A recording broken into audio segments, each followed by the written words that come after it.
confirmed that the Metropolitan Police Service will be investigating alleged breaches of COVID-19 regulations within government. This is a matter for the police, and the House will understand that I'm not in a position to comment on the nature or content of the police investigation. Mr. Speaker, I have previously made clear from this dispatch box that the government recognises, and I recognise, the public anxiety and indignation that it appears as though the people who have been setting the rules may not have been following the rules. And I would like to repeat that sentiment today. And this is why the Prime Minister asked for a Cabinet Office investigation to take place. The terms of reference for that investigation, led by the Second Permanent Secretary at the Cabinet Office and the Department for Levelling Up Housing and Communities, Sue Gray, have been published and laid in the library of this House. Those terms made clear that, as with all internal investigations, Mr. Speaker, if during the course of the work any evidence emerges of behaviour that is potentially a criminal offence, the matter will be referred to the police and the Cabinet Office's work may be paused. Mr. Speaker, as the House would expect, there is ongoing contact between the Cabinet Office investigation and the Metropolitan Police Service. However, the Cabinet Office investigation will continue its work. I would urge the House to wait for the findings of that investigation and for the police to conclude their work. That is important to allow the work to take place unimpeded and to protect the rights of all involved. Mr. Speaker, I must emphasise that matters relating to adherence of the law are properly a matter for the police to investigate, and the Cabinet Office will liaise with them as appropriate.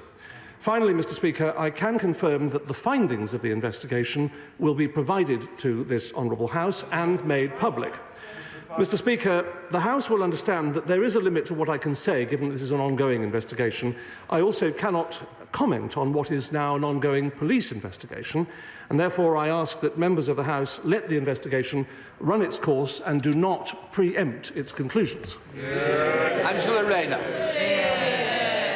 Mr. Speaker, thank you for granting this urgent question. And well, all too soon, the Minister and I find ourselves here once again, rather than dealing with the cost of living crisis impacting on families, we're talking about scandals in Downing Street again. And the members opposite can chunter from their positions, but they're allowing this to happen, Mr. Speaker. 2 months now, Cabinet Ministers have been working hard to make Sue Gray the most famous woman in Britain. In response to every question asked about the poor conduct, bad behaviour and rule-breaking culture that this government has overseen, the ministers have repeatedly told us Sue Gray is the answer. Now there's a police investigation, and the terms of reference for Sue Gray set by the Prime Minister himself are clear. If any evidence emerges of behaviour that is potentially a criminal offence, the matter will be referred to the police. So it seems, Mr. Speaker, potential criminality has been found in Downing Street. What a truly damning reflection on our nation's very highest office. So I ask the Minister, given this morning's announcement, when will the Sue Gray report finally be published? Can he assure the House that the Sue Gray report will be published in full, not just the summary, and will the accompanying evidence be provided? And can he clarify for the House what Sue Gray and her team will be doing whilst the police conduct their investigation?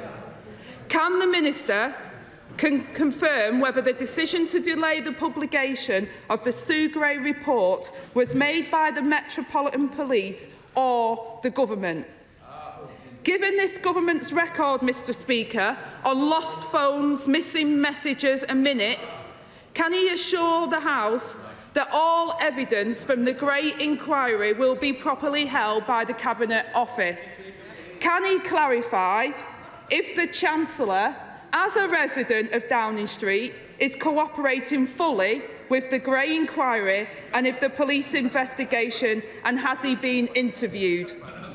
Just weeks ago, Mr Speaker, the Prime Minister told this House there was no party.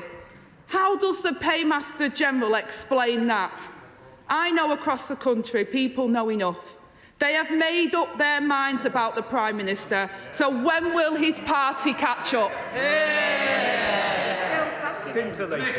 Well, Mr Speaker, I will agree with her first point. Her first point was, why aren't we talking about cost of living? Well, the Prime Minister right now is working on cost of living. He's working on Russia-Ukraine.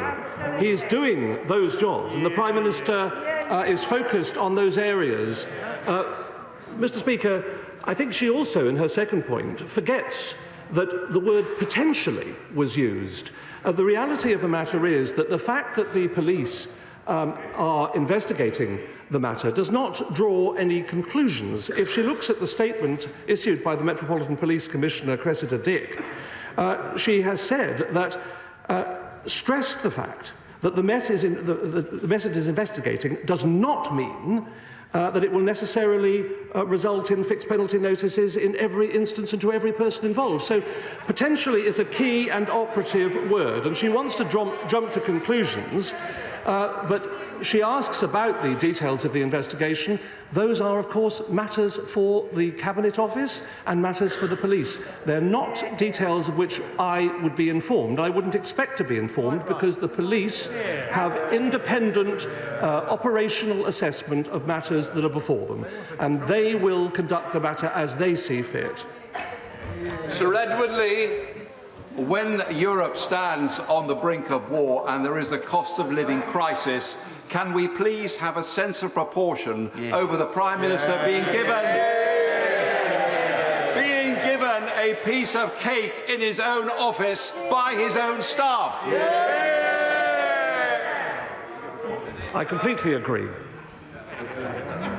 Mr Speaker, and on Burns Day it's probably appropriate we should start with the line, "The best laid plans o' mice and men gang after gley." Or perhaps a line from the other great Scottish writer, Sir Walter Scott, "Oh, what a tangled web we weave when first we practise to deceive." I do wonder, Mr Speaker, now that the police are finally involved, how much more personal humiliation and indignity will the Prime Minister be prepared to endure? But perhaps more importantly, how much more of this embarrassing circus are his colleagues prepared to tolerate before they act to remove this man from office? Because this isn't going to go away. This wound is not going to heal miraculously by itself, and I'm sure we all know there's an awful lot more still to come out. So can I ask the Minister, at any time, has anyone from the Sue Gray inquiry contacted the Metropolitan Police? When did the Cabinet Office first learn of this police investigation? When does he now expect the Sue Gray report to be delivered? And finally, can he assure this House that when it is delivered, that it will be delivered in full, will be open and will be completely transparent for every member of this House to access? Minister. Well, he asks me questions about the police investigation, and I have no knowledge about that, and nor would I expect or should I have knowledge about it. And he asks about the publication, and I have already indicated that the findings of the investigation will be published. Carper. Thank you very much, Mr Speaker. Can I ask the Paymaster General, I accept he may not be able to answer this question now, but can he assure the House that he will keep, either he or other ministers will keep the House posted about whether the Prime Minister is going to be interviewed by the Metropolitan Police either as a witness or as a potential suspect in this criminal investigation? Well, I thank him for his question, but of course the police will conduct the investigation, as they do in any case, entirely at their own discretion, and I would not expect to be informed about that, nor would the House expect me to be. Maria Riedel. Thank you, Mr Speaker. There have been newspaper reports of Downing Street staff being told to delete evidence of parties from their phones, and staff fearing to give evidence to the Sue Gray inquiry for fear that the PM will see it and there'll later be recriminations. So now that there's a police investigation, will the Paymaster General make it clear throughout Whitehall that all evidence must be given to the police, and will he undertake to publish the report and evidence so that we can all see at the end of this affair that it has been done? Well, I think one can draw a conclusion, if I may say so, from the fact that the Cabinet Office, in their liaison with the Metropolitan Police, have, according to the Metropolitan Police Commissioner, satisfied her that an investigation should take place, and that should give comfort to those who might otherwise doubt the investigation, that it is a proper and due process investigation. And as in all cases where due process should be followed in the interests of fairness, it would not be appropriate to presuppose any result of a police investigation, or for that matter, of an independent Cabinet Office investigation. And as I've already said, I would expect the findings to be published in due course. Shelley's father. Thank you, Mr. Speaker. Would my right honourable friend agree with me that it is a long-standing convention in this House that when there are independent inquiries and investigations, they are allowed to run their course and prejudgments aren't made in this House? Given that is the case, and it would be advisable that that convention be carried on, would my right honourable friend also agree with me that we really do need to concentrate on matters that really affect our constituents on a day-to-day basis? Cost of living, energy prices and so on, as well as the fact that there are 100,000 Russian troops on the Ukrainian border, which threatens global instability. He makes a powerful point about the pressing international situation, particularly as regards Ukraine and Russia. And I know the Prime Minister is focused on that matter. I also understand the anxiety and indignation of many who are frustrated by the reports that have been emanating over a course of many weeks about alleged gatherings in the Downing Street area. The reality of the matter is the Prime Minister is focused, as he has been focused, on delivering for this country, as he's succeeded in delivering vaccines, as he's succeeded in delivering on the manifesto commitments, and he'll continue that laser focus. David. Mr. Speaker, it's clear this government is now in total meltdown. Story after story about COVID laws being broken in number 10. Revelations about honourable members having constituency funding threatened by government whips, and now a Prime Minister and his staff under police investigation. In the midst of a pandemic and a cost of living crisis, and with Europe on the brink of war in Ukraine, we cannot go on with this chaotic government. No. Does the Minister accept that the Prime Minister's authority is in tatters? Will he advise his boss to do the right thing in the national interest and resign? Minister. Well, I thank him for his advice on propriety, but he will forgive me. He will forgive me if I decline to follow it. Theresa Villiers. Mr. Speaker, will the Minister agree that anyone taking a view on the Prime Minister must take into account the fact that he's presided over the most successful vaccination programme in the world, which is taking us out of this pandemic ahead of most other countries in the world? She's absolutely right. And we would be in lockdown now were it not for this Prime Minister. It's not starting. Ben Bradshaw.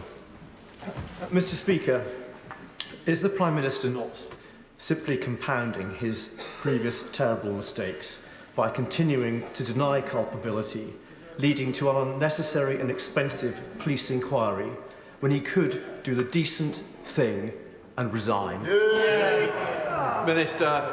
I'm sure he would expect fairness to apply to all in this country, whether it be one of his constituents or one of mine. And I would hope and expect that he would not wish to see unfairness to anyone. What we are doing is we are cooperating at the Cabinet Office with a police investigation. That will carry on and take its natural course, as police investigations invariably take their natural course in an orderly way, unencumbered by interference from the executive. David Morris. Thank you, Mr. Speaker. Would the Paymaster General consider the Metropolitan Police or any other police force looking into the activities of the Leader of the Opposition with his Beers party? As far as I can see, there's no difference. What would you say to that, Paymaster? Minister. Well, my honourable friend makes an interesting point, but of course police investigations and how they conduct themselves are operationally independent. I'm sure they will have heard what he said. Pete Wishart.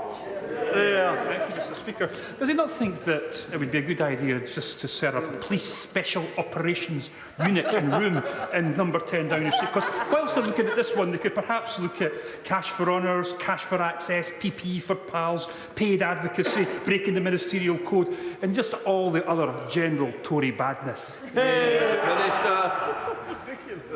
Well, I have to say, a quick Google analysis of the SNP would not be particularly edifying. But what I will say is that despite noises off, this Prime Minister is focused on what matters to the British people, and it's right that these matters conclude in an orderly way. Reb Stewart. Thank you, Mr. Speaker. I welcome this investigation. But you can see the absolute terror, the terror on the benches opposite. For this, for them, Partygate, they know they're up against a Prime Minister and a government which has brought youth unemployment to its lowest ever level. A government and a Prime Minister, led by the Prime Minister, that of course brought us the AstraZeneca vaccine, has the most successful booster programme in the world, and that is why, opposite absolute terror, that we should focus on policy in this place, focus on the priorities of the British people, and that's why they're so desperate to land this even as the inquiry goes ahead. I agree completely, Mr. Speaker. The PM also welcomes the announcement by the Met Police today because it's alongside the Sue Gray inquiry, which the PM set up, I might add, that will offer the public the clarity they need to help draw a line under these events. Andy MacDonald. Thank you, Mr. Speaker. My Middlesbrough constituents have obeyed the rules and done exactly what the Prime Minister demanded of them and abided by the laws that he initiated. Doesn't the Paymaster General understand that the continued refusal to do the right and decent thing only serves to damage our democracy and tarnish our reputation across the world, and that will not be turned around until such time as the Prime Minister goes and brings this shameful business to an end? Minister. No, I don't agree with his characterisation. Mr. Speaker, does the Paymaster agree? Does the Paymaster agree that compared with being interviewed under caution for flogging peerages, as Tony Blair was, compared with trying to prosecute a former First Minister of Scotland when they were told there was no evidence to do so, and compared with taking money from Chinese spies, that eating a piece of birthday cake is a relatively minor offence? My friend makes his point powerfully and eloquently. Geraint Davies. Mr. Speaker, given that the police investigated and intervened in a number of parties across London on the 20th of May, can you explain, at the time enormous amounts of booze has been trundled into number 10 with enormous amounts of noise, why they didn't intervene at the time? And does that make him fear about any sort of fudging of this investigation, and perhaps another police force should intervene? Yeah. Minister. Well, I'm sorry he chooses to criticise the Metropolitan Police. I don't think that that would have the support of this House. Look, the position is, Mr. Speaker, that I would ask him to accept that the Metropolitan Police and those public servants who work in government work hard, including over a period of major crisis for this country, in the public service. They're devoted to their work. They seek to serve the public in the best way they can, and assumptions ought not to be made either of police or civil service impropriety. The matter is subject to investigation, and I would ask him to accept, if you like, the default position, Mr. Speaker, that persons are innocent unless otherwise proved. That is how it works. Jacob Young. you, Mr. Speaker. Last night, NATO announced it was putting troops on standby in response to the situation in Ukraine. And in April, gas prices are currently forecast to rise by more than 50% when the energy price cap lifts. What people in Redcar and Cleveland want is to move on from this debacle on parties and focus on the real issues. So can he assure me that the Cabinet Office will publish Sue Gray's report as soon as they are able? I completely agree with his position, and I would say that the report of Sue Gray will be published, the findings of that report, as soon as they are available. Janet Chard. Thank you, Mr. Speaker. The Right Honourable Member for Gainsborough invited us to have a sense of proportion in relation to this matter. Can I just refer him to one of the many emails I've had from constituents in Edinburgh South West and ask the Minister what he thinks about it. This constituent said to me, if I hadn't followed the COVID restrictions like the Prime Minister, I would have driven to Norfolk to see my mum after she broke her leg and had to stay in a nursing home. I would have been able to go south to prepare her house. I could have helped cook and clean for her while we found suitable local carers. I could have sung her a happy birthday from the hospital grounds while she recovered from the COVID she caught from a carer, and I could have been with her when she died a few days later, 82 and alone in a ward of strangers. What should I say to my constituent? Should I tell him to have a sense of proportion? Apologise to him and all the other people across the United Kingdom who kept the rules when the Prime Minister and his mates didn't. Minister. I would invite her to offer to her constituent my abject sorrow and condolences for his loss. There is nothing that I can say to bring back that loss, but what I can say... We're just going to keep an eye on this famous door. The Prime Minister is expected in the House of Commons very, very soon to make a statement about Ukraine. We will bring it to you live as he leaves number 10. But in the meantime, let's listen in to what's happening in the House of Commons. Leading the world in our arrangements around the pandemic, and where the Prime Minister will continue to focus on those priorities. Philip Holdebell. Could I welcome the Metropolitan Police inquiry and express surprise that it wasn't announced earlier? In his previous role as Attorney General, the Paymaster General will be more familiar than most with the COVID-19 regulations and the fixed penalty notices that have been issued. Can he confirm that they are summary offences, normally investigated within 6 months, and that the burden of proof is beyond reasonable doubt? Minister. Well, I'm grateful to my honourable friend for his question. I would prefer not to get into the legal position, as he can imagine, but what I would say is that I would expect, as would everyone, the police to conduct their investigation expeditiously, and they will do so at a time that, no doubt, is in accordance with their own procedures and protocols. He is right to raise the fact that there will be tests, evidence and burden of proof, and it is always right, of course, that a person in this country is innocent unless or until they be proven guilty. I'm expecting to run this to about 1:15 so we can help each other by speeding through. Debbie Abrahams.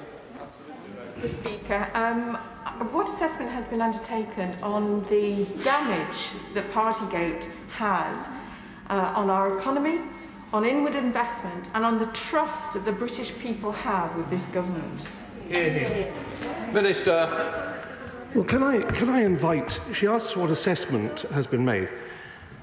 Can I invite the House to note that this Prime Minister held a cabinet meeting the day after his own mother died, that he was working just weeks after he himself had been released from intensive care in hospital, that he has led the world on AstraZeneca, on vaccine availability, and we would still be in a lockdown situation if it were not for him. So I would invite her to accept those points are the points that will really focus the mind. Charles Watling. Thank you, Mr. Speaker. Given that there are ongoing investigations by Sue Gray and the Metropolitan Police at this time, and we await those results, does my right honourable friend not agree that this urgent question itself is a vexatious waste of everybody's time?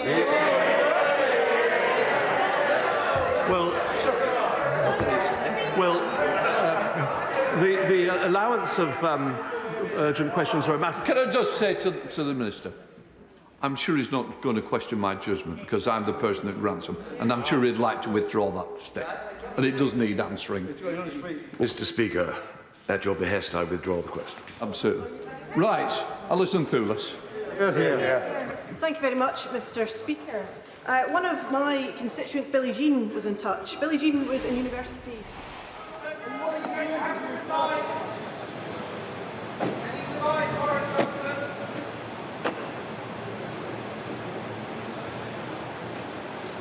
Well, Boris Johnson there, we just missed the actual shot of him coming out of number 10, unfortunately, but as he got into the car, you may have heard the delicate tones of our deputy political editor, Sam Coates, throwing some questions at him, or maybe it wasn't Sam. Can he survive, was the question. It's been a really difficult morning for the Prime Minister. Let's bring in Sam Coates now. Sam, you've gleaned lots of information in the last few minutes, including the fact that when those ministers came out of Cabinet this morning, they were amongst the last to know about the Metropolitan Police's investigation. That's right, Jane. No answer there from my question to Boris Johnson about whether or not he can survive this police investigation. That's the question many Tory MPs are asking. Also questions about the handling of even this morning and how Downing Street are approaching it. We understand that there is quite some irritation amongst certain members of the Cabinet because Boris Johnson went into today's meeting of what's supposed to be his top team and didn't tell them what was being announced while they were in there. Now, Cabinet ministers, of course, have to hand in their phones before they go in the Cabinet room. And apparently at the end of Cabinet, Boris Johnson alluded for the need to get on with the job. He did not tell them that he knew that this morning Cressida Dick, the Commissioner of the Metropolitan Police, would be announcing an investigation into his Downing Street. That is a fairly extraordinary admission. Now, I've just been in the lobby briefing for journalists asking about this. Number 10 said that the issue was too sensitive. I also understand they weren't quite sure of the format in which the announcement were made or exactly the terms of that it was going to come in, although they did know it was going to be this morning. But that means that Boris Johnson chose not to tell his Cabinet this morning. So when you saw pictures of Cabinet ministers streaming out of that door, they were facing the bewildering shouts of journalists about whether or not Boris Johnson can survive a police investigation. Many of them didn't exactly know what we were talking about because they were pretty much the last people in Britain to know. Now, there's lots of information coming out right now, particularly from that lobby briefing and from the statement in the House of Commons.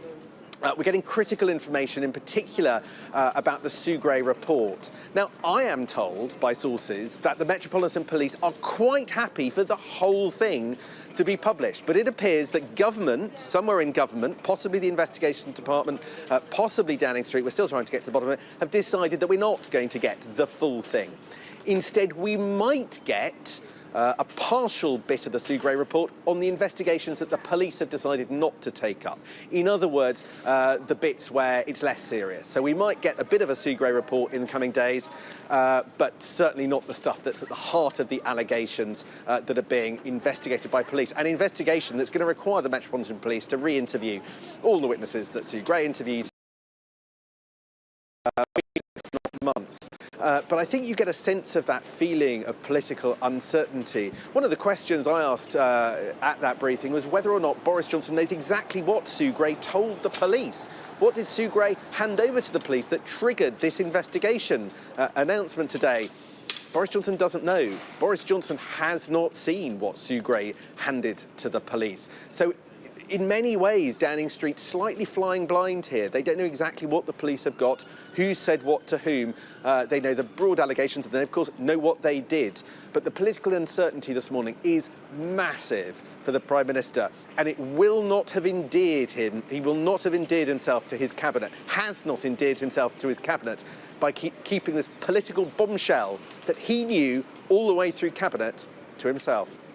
And Sam, in terms of the wagons that are circling, David Davis, Tobias Ellwood already have put on record their feelings about the Prime Minister, and again since the Metropolitan Police report. But it seems to be certainly quiet from a lot of people. Are a lot of people just now holding back to just sense the lay of the land?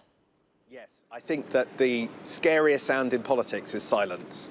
When people aren't coming out to defend you, there is the potential that things are going really quite sharply wrong. The reason for that is that Tory MPs have to make a lot of calculations in a very short order. Essentially, they have to work out if they back Boris Johnson, but then he's later found guilty or issued with a penalty notice. Is he then in the clear because he's got the political backing, or does the fact of a legal judgment against him when he was the one setting the rules mean that he'd have to resign then? So could they back him now but then lose him later? That's one big question that Tory MPs are going to have to face. Another one they're going to have to face is just how long is this investigation going to sort of cloud over them? How long are the police going to take? We have precedent of police investigations into Downing Street, and because of the need to do the job thoroughly and the need to tick every box and the sensitivity involved, they take months. The Cash for Honours investigation took a year or so to complete, and that ended up without the Crown Prosecution Service pressing charges. So they've got to work out how long they want this to go on for, whether or not a police exoneration can be expected even in the medium term, and whether or not they just have enough confidence in Boris Johnson, given the sort of news tsunami that we've had just in the last 36 hours with the resignation of one of Boris Johnson's ministers, with them having to do a U-turn and offer an investigation effectively into whether or not racist comments were made in Downing Street about a female Muslim minister. And then last night, that accusation that Boris Johnson did celebrate his party with a cake, his wife and his designer, in the cabinet room when he turned, I believe it was 56. The speed with which bad news is hitting Boris Johnson is also another calculation that will have to be made by Tory MPs. How much more of this can they put up with?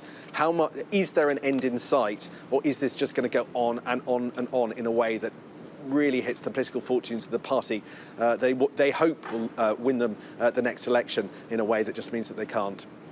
OK, Sam, thanks a lot for bringing us all those new developments. Let's return to the Commons. We are still having this debate about the Metropolitan Police's intervention, but we are expecting the Prime Minister himself to speak about Ukraine at 15:15. Johnson. Thank you, Mr. Speaker. The Home Affairs Select Committee has been following the issue of the consistency of enforcement of COVID regulations, as we are well aware of how failure to do so can erode public trust. And the Home Affairs Select Committee will have an opportunity to ask questions of the Metropolitan Commissioner soon. But as the police have primary responsibility for criminal investigations in this country, does the Minister think that it would have been much better to have passed this on to the Metropolitan Police as soon as these allegations came to light, and that we would now be concluding that investigation by the Metropolitan Police, and he would have to stop coming to this House of Commons to defend the Prime Minister?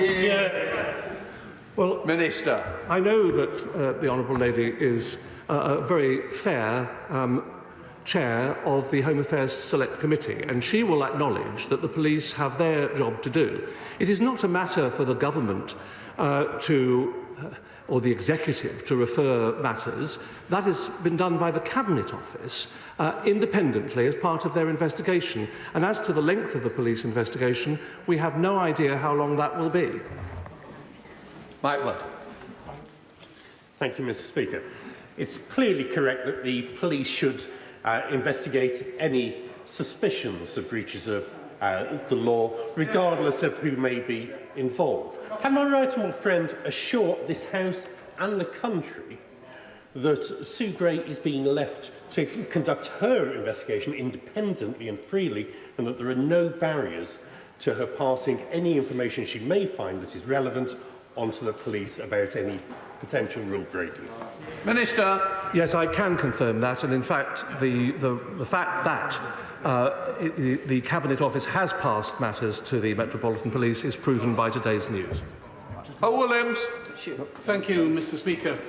Will the Minister explain to his less quick-witted colleagues that claimed good works on COVID are no excuse for breaking the law?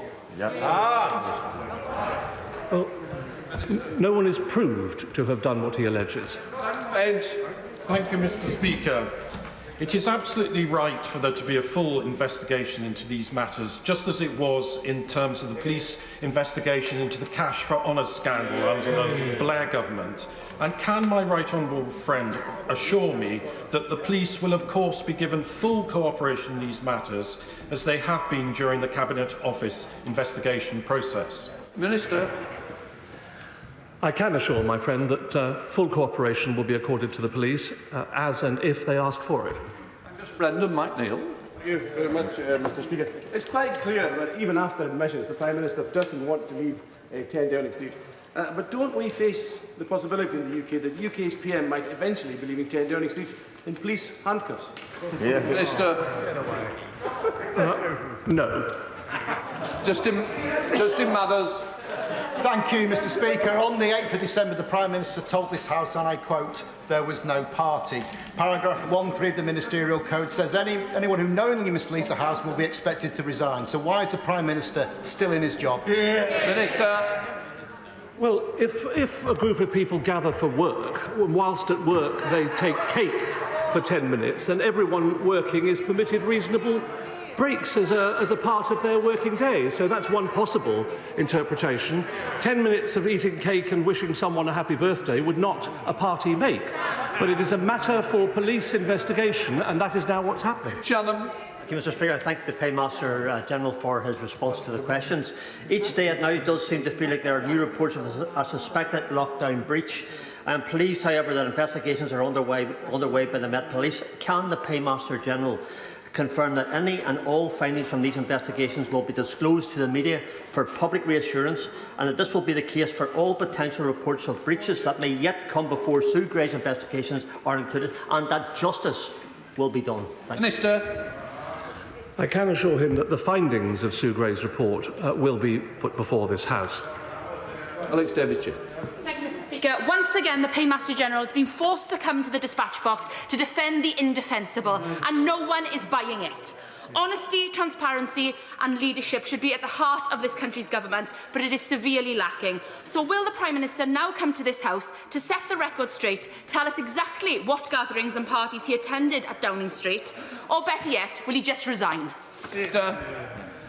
Well, I know she wishes to make political points, Mr. Speaker, but and it's kind of her to focus on my comfort, but I'm not forced to do anything. I'm here because I know the Prime Minister is entitled to the same justice as anyone else.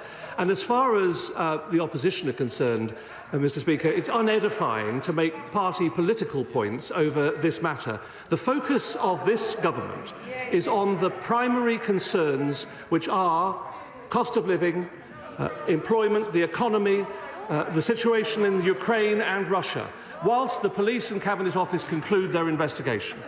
Barbara Keeley. Thank you, Mr. Speaker. The police were asked to enforce COVID rules across the country, and they faced difficult challenges in doing so to keep us all safe, issuing tens of thousands of fines to people who broke the rules, even those gathering for birthdays. Does the Minister believe the Prime Minister is above the law? Because my constituents are asking why these events took place, disregarding the rules. And I say to those opposite who attacked this business today, these matters do concern our constituents. They do. No one is above the law in this country. Henry. Thank you, Mr. Speaker. The Paymaster General doesn't want to speak about the specifics of this investigation. So can I ask him, for all the dodgy coronavirus contracts, the cash for honours from the Tories, the stated intention to break international law, illegally proroguing Parliament and the many other crimes and misdemeanours of this government, does the Minister find it a tad ironic that it is the parties where they demonstrated their contempt for the public that has finally prompted the police to investigate? Minister. If there's anything ironic, it is the Scottish National Party. The Minister, it started with a joke about a fictional party during a dummy press conference, then the faux outrage from the Prime Minister, who was angry about this joke. All the while, there were parties, lots of them, and he was at some of them. There's a mountain of evidence of truth-twisting, rule-bending and law-breaking, and it lands at the feet of the man at the top. So why is this Minister still defending the indefensible? Minister. I see the honourable gentleman wishes to be judge, jury and executioner, but no one in this House would give him that position.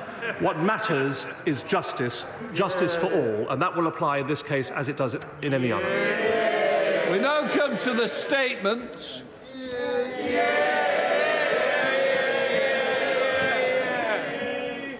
I now call the Prime Minister.